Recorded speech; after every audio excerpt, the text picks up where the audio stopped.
English learner, welcome to English.Conversation. I'm Emily. And I'm Paul. We're so happy to have you join us today for another fun English lesson. That's right, Paul. Before we start, please remember to share this episode with your friends. Subscribe to Mr. English channel if you haven't already, and give us a big like. It really helps us a lot. Yes, your support means the world to us. Today, we're going to talk about something we do every single day. Our day. It sounds simple, but talking about your day is a fantastic way to practice English. You can describe your morning, your afternoon, your evening. It's all about everyday life. Exactly. And we'll try to use easy words and short sentences so everyone can follow along. No difficult grammar today, just real conversation. So, Paul, let's start with the morning. What do you usually do when you wake up? Oh, my morning routine is quite simple. First, I wake up. Then I usually stretch a little bit in bed. It feels good. After that, I get out of bed. Me too. Stretching is great. Do you check your phone right away? Sometimes, yes, but I try not to. I usually go to the bathroom. I brush my teeth and wash my face. What about you, Emily? Similar. After I wake up, I usually go to the kitchen first. I make coffee. I love the smell of fresh coffee in the morning. Then I come back and brush my teeth and wash my face. Do you take a shower in the morning, Paul? Yes, I do. A quick shower helps me wake up properly. After my shower, I get dressed. I usually wear comfortable clothes if I'm working from home.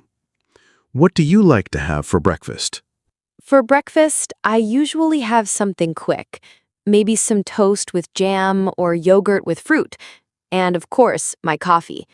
Do you eat breakfast at home or do you sometimes grab something on the go? I almost always eat breakfast at home. It's my favorite meal. I like eggs and sometimes cereal. After breakfast, I usually read the news on my tablet for a few minutes. It helps me know what's happening in the world. That's a good habit.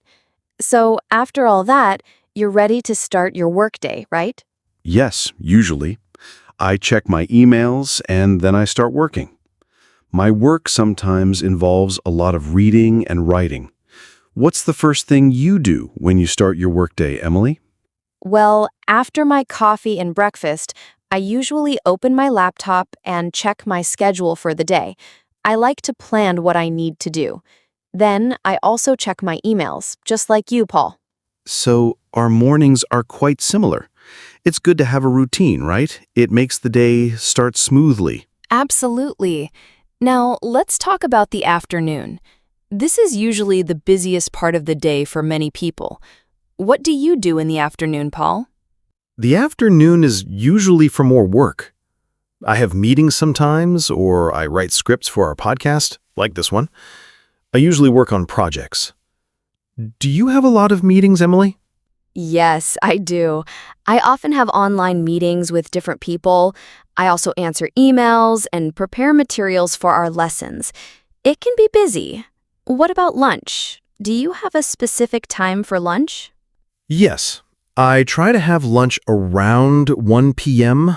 I usually make something simple at home. Maybe a sandwich or a salad. Sometimes, if I have leftovers from dinner, I eat that. Do you cook lunch, or do you sometimes buy it? I usually cook lunch at home. I like to make something healthy and easy, like chicken and vegetables or a soup. Sometimes, if I'm really busy, I might just have a quick snack. Do you take a break after lunch? Yes. I try to take a short break, maybe 15, 20 minutes. I might take a short walk outside or just relax on the sofa. It helps me clear my head before going back to work. Do you do anything specific during your break? If I have time, I might read a book for a few minutes, or sometimes I just listen to music. It's important to rest your eyes from the computer screen. After the break, it's back to work. What do you usually do in the late afternoon? In the late afternoon, I often finish tasks that I started in the morning. Sometimes I research new ideas for the channel. My work usually ends around 5 or 6 p.m. What about you, Emily? Similar hours for me. I try to wrap up my main tasks before the end of the day. Sometimes I have to send last-minute emails or organize my files. The afternoon can fly by very quickly. It really does. So that's our work part of the day. But life is not just about work, right? Absolutely. It's important to have time for other things too. So, Paul, after work, what do you usually do in the evening? After work, I like to relax. First, I might change my clothes into something more comfortable. Then, I usually prepare dinner. I enjoy cooking in the evening. What about you, Emily? Do you cook dinner, every night? Most nights, yes. I like to cook a proper meal for dinner. Sometimes I try new recipes, which is fun. What do you like to do after dinner? After dinner, I usually watch TV for a bit. Maybe a movie or a TV show. Sometimes I listen to a podcast, not ours, another one. And sometimes I play a game on my computer or phone. Do you watch a lot of TV, Emily? Not a lot, but I enjoy a good show or movie. Sometimes I also read a book in the evening. I like to read before bed. Do you have any hobbies that you do in the evening? Yes, I sometimes play the guitar. It's a nice way to relax and be creative. And sometimes I talk on the phone with my family or friends. What about you, Emily? Do you have any special evening activities? I like to take a walk if the weather is nice. It's good to get some fresh air. And sometimes I practice my Spanish. It's fun to learn a new language, even in the evening. That's great. So, as the evening gets later, what do you do to get ready for bed? I usually get ready for bed around 9 or 10 p.m. I brush my teeth again, wash my face, and put on my pajamas. Then I might read for a little while in bed. What about you, Paul? I usually take a warm shower before bed. It helps me relax and sleep better. Then I put on my pajamas. Before I go to sleep, I sometimes plan my day for tomorrow, quickly in my head. That's a good idea. Do you have a specific time you like to go to sleep?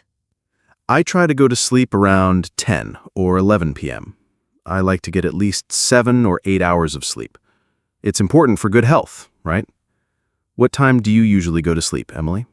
I also aim for around 10 or 11. Getting enough sleep helps me feel good and ready for the next day. And then the cycle starts again. So, Emily, we've talked about our entire day. This is a great way for our listeners to practice their English, don't you think? Absolutely, Paul. It's very practical. You can talk about your day using simple verbs in the present tense. For example, I wake up. I eat breakfast. I go to work. And you can also use words like first, then, after that, and finally to put your actions in order. For example, first, I wake up. Then, I brush my teeth. After that, I make coffee. Exactly. And don't be afraid to use new words you learn. If you learn stretch, try to use it when you describe your morning. The more you use new words, the easier it becomes to remember them. You can also talk about how you feel during the day. I feel tired in the morning, or I feel happy when I finish work. These are simple but effective phrases. And don't be worried about making mistakes. Everyone makes mistakes. The most important thing is to practice. You can practice by speaking to yourself or to a friend or even writing it down. Writing about your day in a small notebook is a fantastic idea. You can write about your morning, afternoon, and evening. It helps you remember the words and structure. And you can even talk about what you didn't do. I didn't watch TV today, or I didn't cook dinner. This adds more variety to your sentences. So talking about your day is a perfect way to use many common English verbs and vocabulary related to daily life. It's something you do every day, so you have lots to say. Exactly. Think about your routine. What do you do? What do you eat? Where do you go? What do you feel? All these questions help you build sentences. And remember, you can start small. Just describe your morning for now. Then, when you feel comfortable, add the afternoon and then the evening, bit by bit. Well, Paul, this was a great chat about our day. I hope our listeners found it helpful and inspiring. Me too, Emily. It's amazing how much you can say about a simple day. To all our amazing listeners, thank you so much for joining us today on Mr. English Channel. We hope you enjoyed learning about our routines and got some good ideas for practicing your own English. Please remember to subscribe to our channel if you haven't already. And don't forget to share this episode with anyone who is learning English. And finally, please leave a comment below. Tell us, what is your favorite part of your day? Or, what do you do first thing in the morning? We'd love to hear from you. Your comments help us a lot and give us ideas for future episodes. We'll be back soon with another fun English lesson. Until then, keep practicing. Bye-bye, everyone. See you next time.